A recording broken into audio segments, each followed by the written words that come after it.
Mga brad, ang Honda Cab ang pinakamaraming nabentang motorsiklo ng Honda sa buong mundo. At until now, nagpo-produce sila nito dahil nga marami pa rin ang nagre-request ng mga customer nila.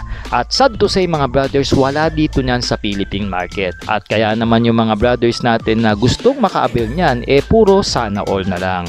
Pero huwag kayo mag-alala mga brothers, dahil ang Bristol Motorcycle Philippines ay naglabas ng inspired na motor na hawig niyan, na merong model name na Cab Pro 125. Pero bago natin yan alamin ang kanyang specs and features at syempre pa yung kanyang presyo, sa mga solid natin na brothers on the wheels dyan na gustong suporta ng ating YouTube channel, ay huwag nyo pong skip ang ads. At kung sa Facebook naman kayo nanonood, i-like and share nyo na po ang ating episode. At salamat na agad. Kaya mga brad, let's go! Sa go! Get ready. Drop the beat. 10, 9, 8, 7, 6, 5, 4, 3, 2, 1, 0. Nung nakita ko nga ito sa Makina Expo 2025 dyan sa SMX Pasay, ay talagang nashock at namangha ako nang una ko siyang makita. No, in person mga brad, hindi mo rin masasabi na pipitsugin ang pagkakagawa dito. Ang makikita mo kaagad dito, napaka-solid at elegante yung kanyang datingan.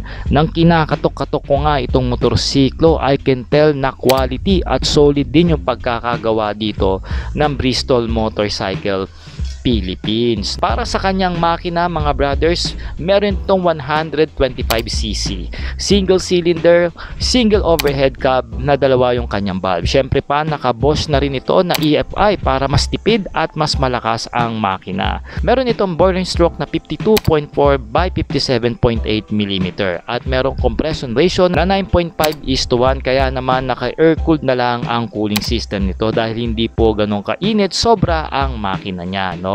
Nakakapag-produce po ang makina nito ng 6.8 kilowatts at 8,000 RPM. At meron itong torque na 10 Newton meter at 6,000 RPM. Meron po siyang 4-speed mga brothers na semi-automatic, meaning wala na po siyang clutch. At ang kanyang final drive, syempre kadena yan, na merong sprocket na 14 teeth sa harapan at 38 teeth naman sa likuran. Alright.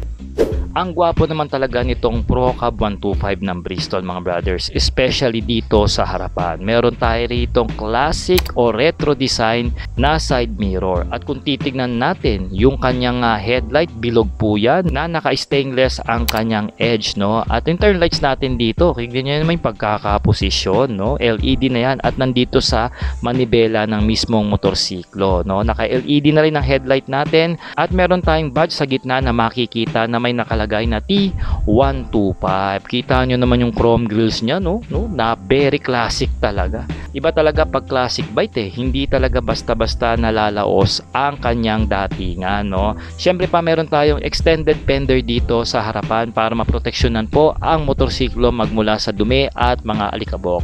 Naka-front telescopic port po ang front suspension natin dito mga brothers at meron tayong tire size na 80 by 90 at 17 inches wheel mag, no? Sana ginawa na nila nga classic tire din para talagang litaw na litaw yung pagiging classic niya, no? Meron tayo dito nga disc brake na preno at meron po yung single pad piston caliper pagdating sa kanyang disc brake. Alright. Inside profile naman mga brothers, aba, makikita nyo dyan na meron tayong badge ng Cab Pro dito sa ilalim ng upuan. At yung premium emblem ng Bristol nandyan yan sa bandang baba. At meron pa yung prime cab dito sa bandang harapan ng motorsiklo. Straight pipe nga pala ang meron nito at fully chrome po yung pagkakadali niyan mga brothers. Tignan nyo naman, paka-classic, no? At ang kulay po nito mga brothers is combination po ito ng gloss gray and gloss black, no? So maraming nga nagtatanong, no, kung single seater po ito, no? Pero palagay ko mga brad, optional po na lagyan ito ng upuan since may abang po siya. Pwede nyo po yan lagyan ng foaming at palagay ko kasama yan pagka binili nyo. Detachable lang po yan kung sakaling gusto nyo naman siya ng single seater. Quality na rin dito ang ating tapakan na magmula rito sa rider. Yan yung kambyuhan natin dyan sa kabilang pegs at syempre pa sa ating pillion section. Sabi ko nga pwede itong lagyan ng upuan dahil nakita nyo naman nakaabang yung kanyang angkasan.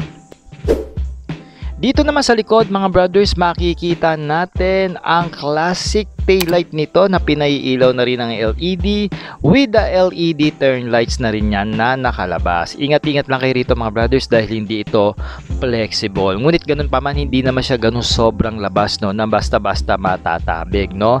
May sariling ilaw ang ating plaka with the reflector na rin yan. At extended po ang ating rear fender dito na classic din ang design, syempre pa, with the reflectors dito sa left and right, no. Naka-drum brake naman ang ating preno rito sa likod.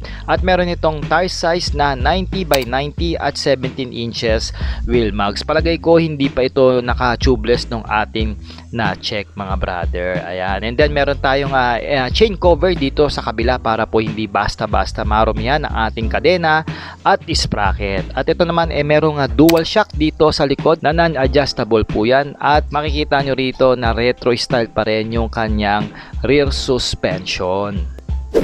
Modern classic nga ang underbone cab na ito mga brothers. Kasi nga kung titignan natin yung kanyang manibela, makikita nyo na modernize yung pagkaka-arrangement dito ng mga switches niya, which is bumagay naman sa pagiging classic design nitong motorsiklong ito, no? Dito sa kaliwa mga brothers, meron tayong chrome na emblem dyan.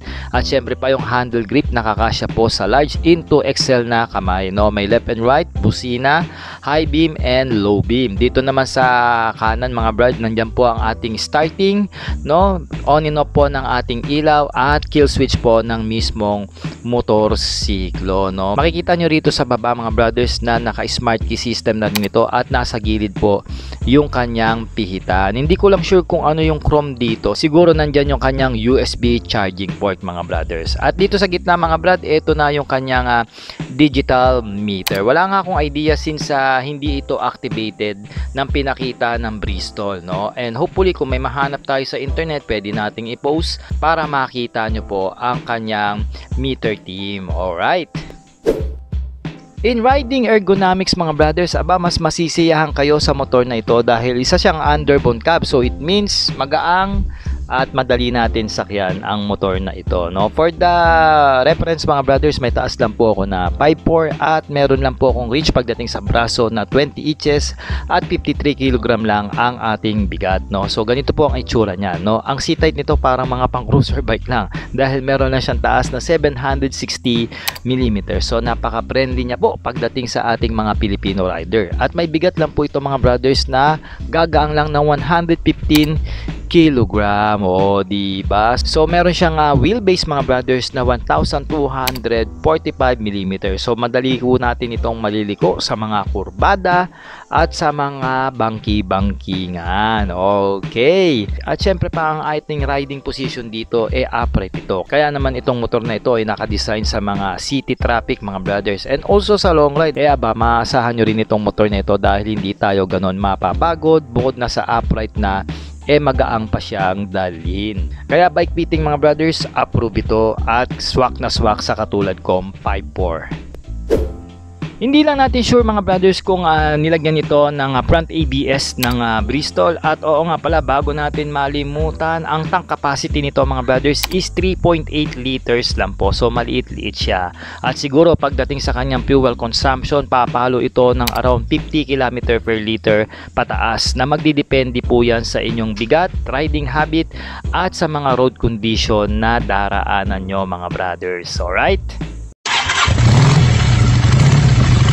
So mga brothers, na-discuss na nga natin ang specs and features ng motor na ito. Ngayon naman yung kanyang presyo. Bali nagbigay pa lang ng cash price ang Bristol Motorcycle Philippines dito na 128,800 pesos. Introductory pa lang yan mga brothers. So ang kanyang magiging original price, no, pagka nilabas na po, meron na po siyang presyo na 148,800 pesos. For me, mababa na ito kasi kung kukuha po kayo sa ibang bansa o sa Japan ng Honda Super Cab, pumapalo po yan ng 300,000 pesos kasama po doon yung duties and taxes. Samantalang itong Bristol, almost half the price at nandito na. So wala kayo po problemahin sa mga after sales at mga service nitong motorsiklong ito pagka nilabas na po nila sa mga branches nila nationwide. Okay, so mga brad, mag-comment naman kayo ng yes kung isa po kayo sa mga classic bike lover at nagustuhan nyo po itong motor ng Bristol. Ito nga yung Cabro 125. At abangan nyo pa mga brothers dahil marami pa tayong ilalabas na motorcycle walk around review